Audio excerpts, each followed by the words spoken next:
ఉగాది పండుగ తెలుగువారికి కొత్త సంవత్సరాది పండుగ. ఇది ముఖ్యంగా ఆంధ్రప్రదేశ్, తెలంగాణ మరియు కర్ణాటక రాష్ట్రాలలో ఎంతో ఘనంగా జరుపుకుంటారు. ఉగాది అనే పదం యుగాది అనే పదం నుంచి వచ్చింది. యుగ అంటే కాలం, ఆది అంటే ప్రారంభం, అంటే కొత్త సంవత్సరానికి ఆరంభం అని అర్థం. ఇది చైత్రశుద్ధ పాడ్యమి నాడు వస్తుంది. ఈ రోజు నుంచి తెలుగు పంచాంగం ప్రకారం కొత్త సంవత్సరం ప్రారంభమవుతుంది. ఇది వసంత ఋతువు ప్రారంభాన్ని సూచిస్తుంది. ఉగాది రోజున ఉగాది పచ్చడి తయారు చేస్తారు.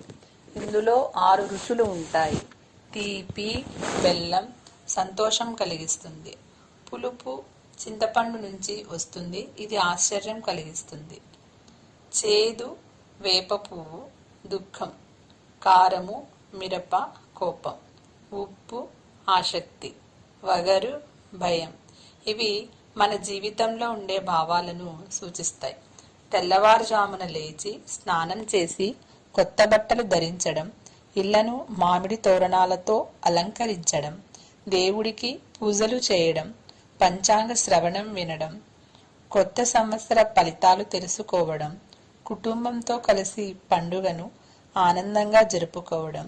ఈరోజు పండితులు కొత్త సంవత్సరానికి సంబంధించిన ఫలితాలను చెప్పే పంచాంగ శ్రవణం చేస్తారు.